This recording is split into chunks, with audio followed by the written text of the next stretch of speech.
એમાં એની વાણી લખેલી છે जन्म से आखर लगा અને જન્મ સે આખર લગ એ પરમધામ થી સીધા આપણે અહીંયા આવ્યા કાલમાં એના પ્રમાણમાં ત્યાંથી ફરી પાછા પરમધામ જઈશું ત્યાં સુધીનો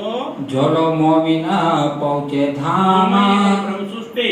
આપણે શક્યો પરમધામ પાછા પરમધામ એટલે કે આપણા મૂળ ઘેર પાછા જઈશું सो सारी हकीकत इनमें બધી હકીકત ક્યાં છે ઇનમે એટલે કે કુરાન ની અંદર પણ લખેલી છે सब पूरे मनोरथ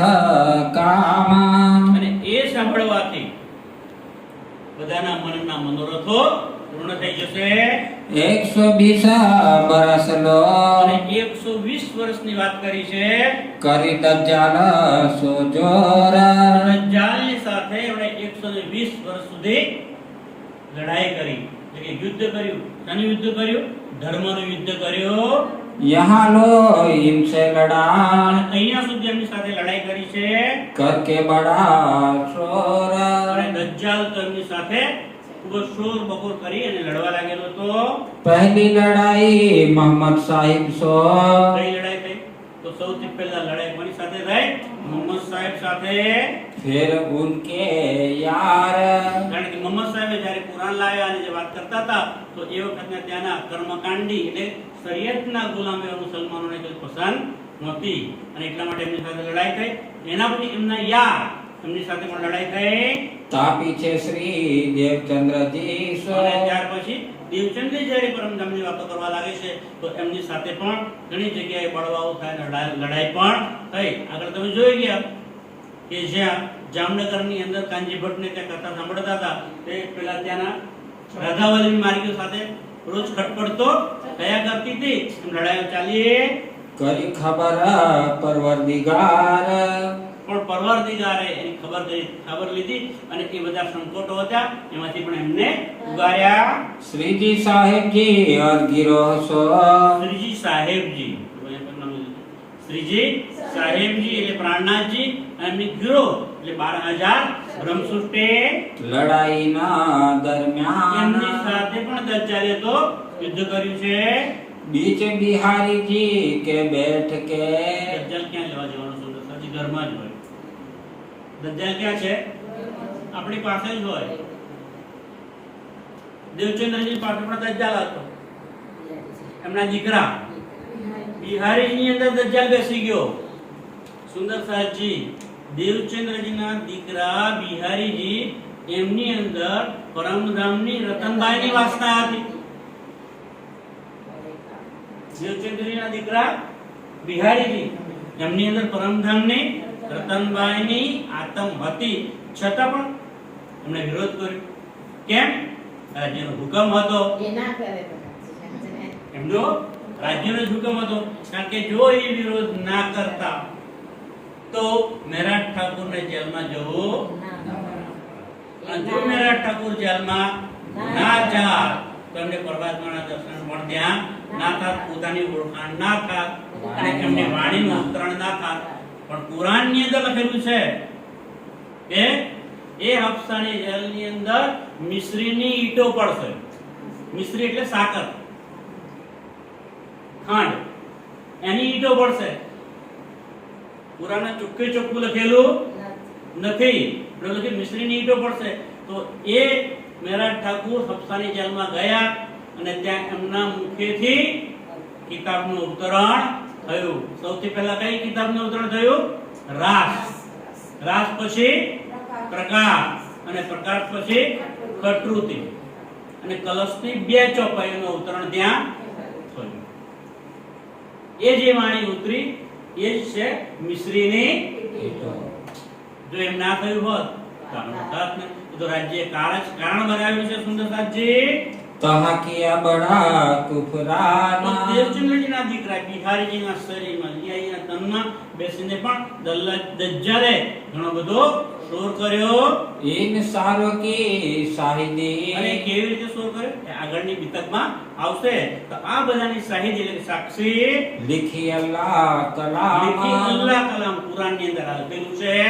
सो मोमिना बितक अपनी હવે મોમિન જે સુંદરતા છે એ આ પોતાની જ બીતક છે એમ માનીને आगे खोले खलक आमा કોની આગળ બોલી દેશે આમ ખલક દુનિયા આખીની આગળ આ વાતો રજૂ કરશે. વિરુદ્ધ સારી વિશ્વ કા આખી દુનિયાનો જે વિરોધ છે ભાગવત ઇન ભાગવત ઇન વિતક. આ વિતક સાહેબ છે એ આખી દુનિયાના જે ધર્મગ્રંથોની અંદર વાતો લખેલી છે અને એકબીજાની સાથે જે લડાઈ ઝઘડા ચાલ્યા કરે છે, વિરોધો થયા કરે છે, એ વિરોધને કોણ ભાગવાનું કામ કરશે? આ વિતક સાહેબ. सबको पहचाना हो અને આનો સારી રીતે અભ્યાસ મનન અને મંથન કરશે તો બધાને એ પૂર્ણ બ્રહ્મ પરમાત્મા એક છે, કોણ છે, ક્યાં રહે છે અને કઈ લીલા કરે છે એની પહેચાન થઈ જશે. पहुंचे कदमो हक અને જ્યારે પહેચાન થઈ જશે તો એમની આત્મા ક્યાં પહોંચી જશે? પહોંચે કદમો હક, એટલે કે રાજ્યના ચરણોમાં એ આત્મા પહોંચી જશે. सेवे सब मोमिन को હવે બધા જ જે મોમિન છે એની સેવા કરશે, કારણ કે મોમિનો કેવા છે? પરમધામથી એમનું આગમન થયેલું છે તો બધા એની સેવા કરશે. पहचान के निस्बत કેવી પહેચાન? નિસ્બત. એ પરમધામની નિસ્બત જાણીને भूल माने અને अपनी પોતે જે ભૂલો કરશે કબૂલ કરી લેશે. बखत हुआ કારણ કે આ क्यामत સમય આવી જશે, હવે કયામતનો આખીરનો સમય આવી જશે.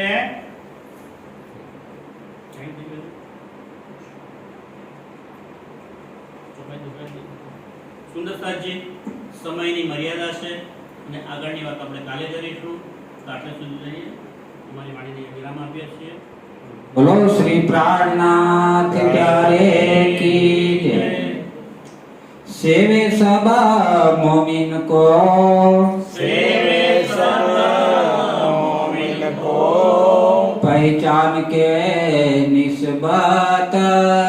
पहचान के निस्बत भूल माने अपनी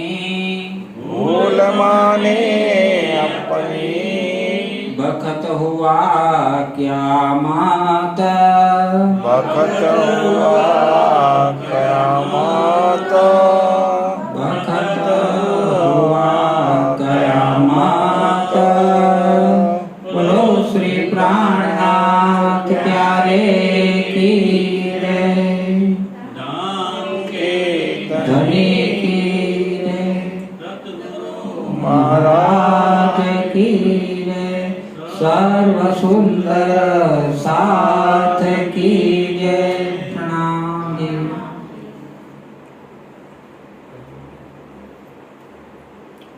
पियाजी दोनों तैसी कीजियो में अर्ज करूं मेरे पीरू जी, हम जैसी तुम जिन करो मेरा तलप तलप जाए जीव जी, जीवना तो जी में नहीं क्यों मीठे दिल की प्यास जी, तुम बिना मैं किसको कहूँ पिया, तुम हो मेरी आस जी, आस पियानी तो करूँ पिया, जो कोई दूसरा हो जी, सब विद वाला जी समरथ दीना, रह न जाए रोए रोए जी, जन्म रंगी जो मैं होती पिया, सो क्यों देखो नीके कार जी, जब तुम आपद खाओगे तब देखूंगी नैनन भर जी, ये पुकार पिया जी मेरी सुन के अब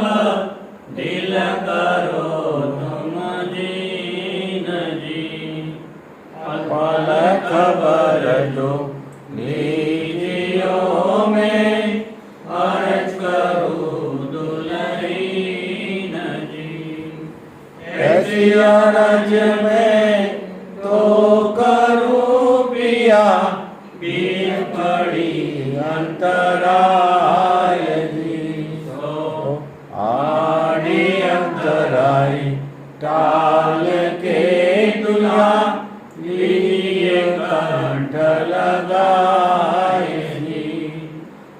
कंठ लगाए कंठ सोपिया कीजे हास विलास जी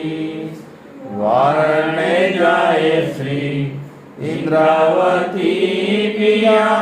राखो चरणों के पास जी तुम दुल्हाने दुल्हनी पिया और न जानू बात जी इस कसो से वाह करूं प्रिया सब अंगो साक्षात जी सदा सुखदाता धाम धनी मेरे कहाँ कहूँ किन सो बात जी श्री ममते युगल स्वरूप परमरी अंगन बलि बलि जात जी पिया जी तुम होते सी कीजियो मैं अर्ज करूं मेरे प्रिय जी बोलो श्री प्राणनाथ करे कीजिए राम के धनी कीजिए सद्गुरु महाराज कीजिए सर्व सुंदर सा